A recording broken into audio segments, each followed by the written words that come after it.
नमस्कार मित्रों, एक बार फिर से आपका स्वागत है हॉकफीड न्यूज़ में।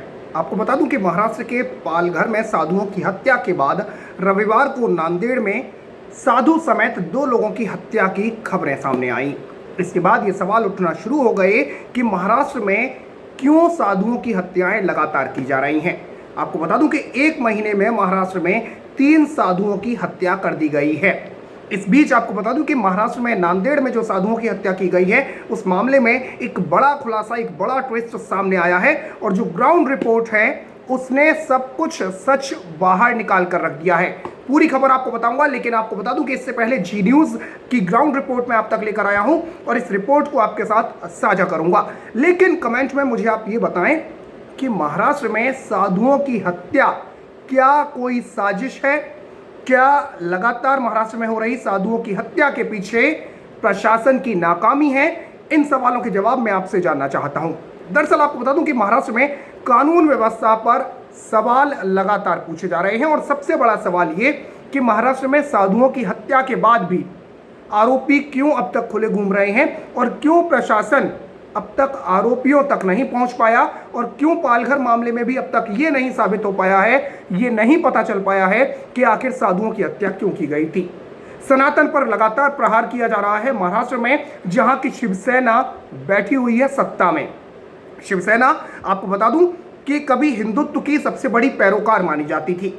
बाला साहब ठाकरे जब तक जिंदा थे तब तक उन्होंने अपनी पूरी जिंदगी हिंदू और हिंदू हितों में लगा दी, सनातन के हित में लगा दी। लेकिन उनके सुपुत्र उद्धव ठाकरे अब महाराष्ट्र की कुर्सी पर बैठे हैं और कुर्सी पर बैठने के लिए उन्होंने कांग्रेस और एनसीपी के साथ ठगबंधन किया। मैं इसे गठबंधन इसलिए नहीं कहूंगा क्योंकि कल तक बाला साहब ठाकरे जब जिंदा थे तो वो कहते थे कि कांग्रेस के साथ मिलने से बेहतर है या कांग्रेस के सांसदों या विधायकों को अपने में मिलाने से बेहतर है कि मैं अपनी दुकान ही बंद कर दूं, यानी शिवसेना ही बंद कर दूं। लेकिन सत्ता का लालच इस कदर उद्धव ठाकरे के सर पर छाया कि वो कांग्रेस की गोद में जाकर बैठे रहे। आपको बता दूं कि खबरें तो ये तक आती हैं कि उद्धव ठाकरे ने बाकायदा सोनिया गांधी को एक लेटर लिखकर ये साइन करके दिया है कि वो हिंदू हितों में कोई कदम नहीं उठाएंगे और जैसा कि सोनिया गांधी कहेंगी वैसा किया जाएगा। ये खबरें तक सामने आई थी, लेकिन इन खबरों की पुष्टि अब नहीं करते हैं। लेकिन फिलहाल बात करते हैं महाराष्ट्र के नांदेड़ की। दरअसल आपको बता दूं कि महाराष्ट्र के नांदेड़ में संतों की हत्या की साजिश को समझने के लिए पहले पूरी कहानी को समझना होगा। वो कहानी मैं आपको बताता हूं। दरअसल आपको बता दूं कि शनिवार रात को शिवाचार्य रुद्र पशुपति महाराज की उनके आश्रम में गला रेतकर बेरहमी से हत्या कर दी गई। पशुपति महाराज के अलावा एक और शख्स की हत्या भी की गई है, उसकी भी खबरें सामने आई हैं, जिसका नाम भगवान राम शिंदे बताया जा रहा है।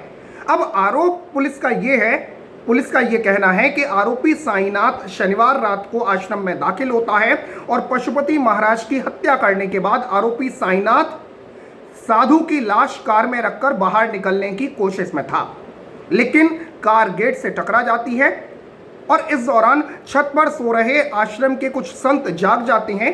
आरोपी तब भाग जाता है।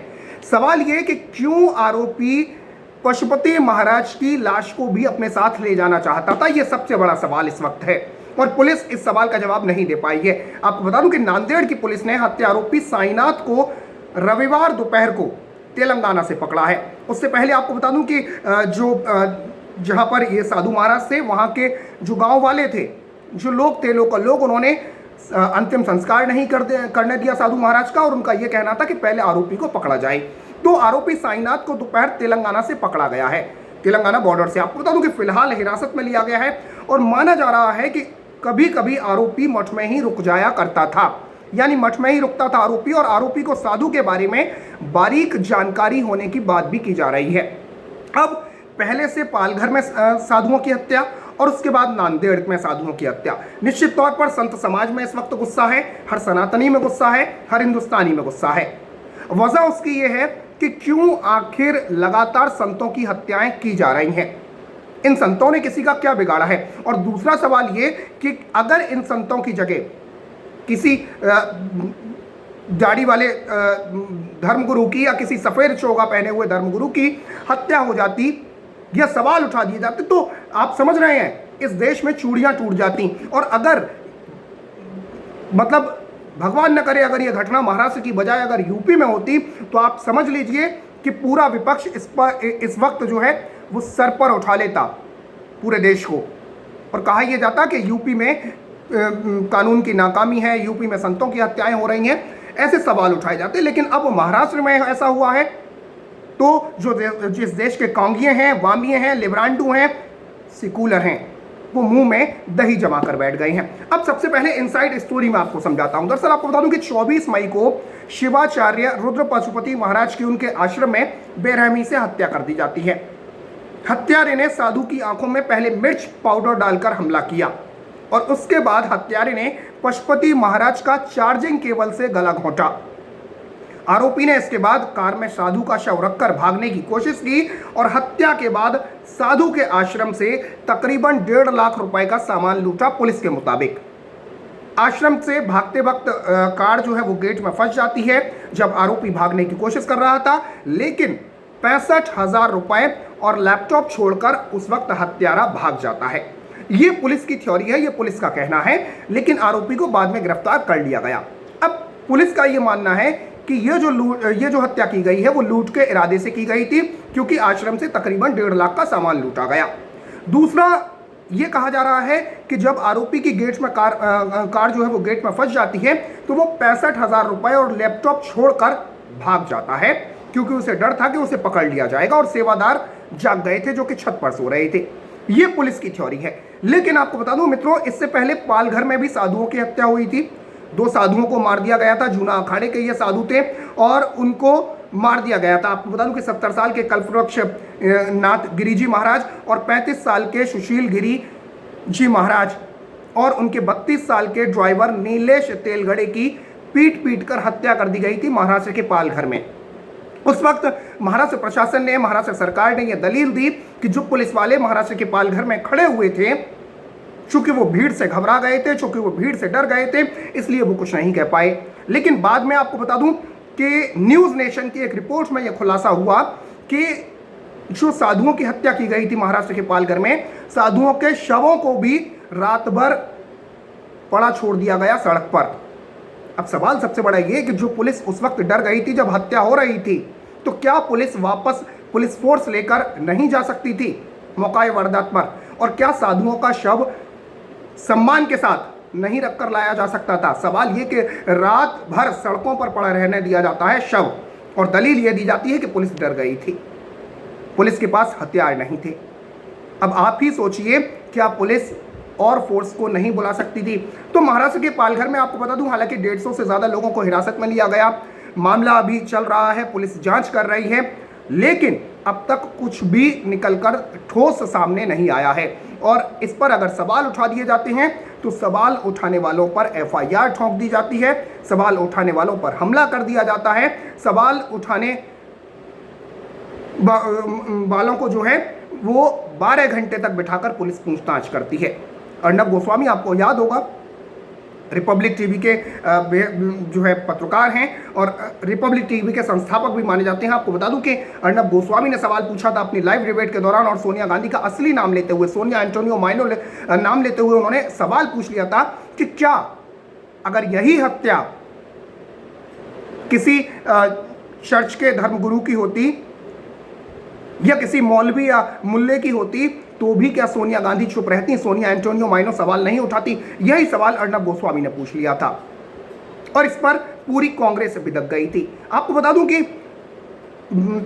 दिल्ली के बाटला हाउस में एनकाउंटर हुआ था, आतंकियों को मारा गया था। तब सलमान खुर्शीद, मुझे याद है, सलमान खुर्शीद साहब सामने आए थे और उन्होंने कहा था कि तस्वीरें देखकर सोनिया गांधी की आंखों में आंसू आ गए थे।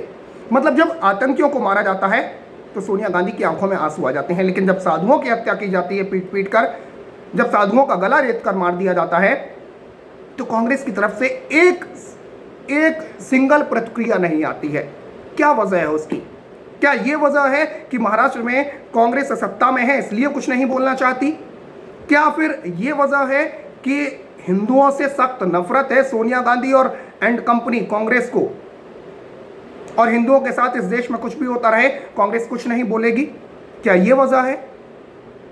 कई वजह हो सकती है, लेकिन आपको बता दूं कि जब वजह पूछ ली गई सोनिया गांधी से, सोनिया एंटोनियो माइनो से, तो अर्नब गोस्वामी पर पहले हमला किया गया, उसके बाद 200 से ज़्यादा FIR ठोंक दी गई और फिर 12 घंटे तक महाराष्ट्र की पुलिस ने बिठाकर पूछताछ की।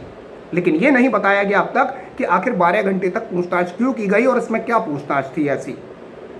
क्या अर्नब गोस्वामी कोई आतंकी थे, पत्रकार थे? तो ऐसे में सवाल सबसे बड़ा ये कि अगर आप सवाल पूछोगे तो आप पर FIR ठोक दी जाएंगी। लेकिन इस बीच आपको बता दूं कि बीजेपी हमलावर हो गई है नांदेड़ की वजह से, पहले पालघर और फिर नांदेड़। आपको बता दूं कि बीजेपी ने सीधे सीधे सवाल उठाए हैं और बीजेपी नेता प्रवक्ता राम कदम ने यह कहा है कि महाराष्ट्र में 1 महीने के अंतराल में ही एक बार फिर साधु की हत्या कर दी गई। पहली बार हुई साधुओं की हत्या को अफवाह करार देने के बाद महाराष्ट्र सरकार ने बचने की कोशिश की थी, लेकिन सच तो यह है कि महाराष्ट्र सरकार पूरी तरह से फेल हो चुकी है। जिस तरह से राज्य में साधु संतों की हत्या हो रही है उससे साफ है कि राज्य में साधु सुरक्षित नहीं हैं। आपको बता दूं कि महाराष्ट्र के पूर्व मुख्यमंत्री देवेंद्र फडणवीस ने भी इस पर सवाल उठाए हैं और नांदेड़ की घटना पर लगातार बीजेपी हमलावर है महाराष्ट्र सरकार पर, उद्धव ठाकरे सरकार पर। लेकिन अब तक उद्धव ठाकरे की तरफ से इस पूरे मामले में कुछ साफ नहीं हो पाया है और कहा यही जा रहा है कि इसे सांप्रदायिक रंग देने की कोशिश न करें, जैसा कि पालघर में किया गया था। लेकिन आपको बता दूं कि पालघर मामले में यह भी खुलासा हुआ था कि कहीं ना कहीं ईसाई मिशनरीज का हाथ आने की बात भी कई मीडिया रिपोर्ट्स में कही गई थी। तो ऐसे में सबसे बड़ा सवाल ये कि क्या नांदेड़ में भी लिंगायत समाज के साधु की जो हत्या की गई है, पशुपति महाराज की जो हत्या की गई है, क्या उसमें भी कोई बड़ी साजिश छुपी हुई है? पुलिस जांच कर रही है, लेकिन निकल कर क्या आता है ये सबसे बड़ा सवाल है, ये देखना होगा। तो मित्रों, खबर को शेयर करें, साथ ही साथ देश दुनिया से जुड़ी तमाम खबरें देखने के लिए चैनल को सब्सक्राइब कर दें और बराबर में जो बेल आइकन है, जो घंटी का निशान है, उसे जरूर दबा दें। फिलहाल के लिए इतना ही। जय हिंद, जय भारत, जय श्री राम।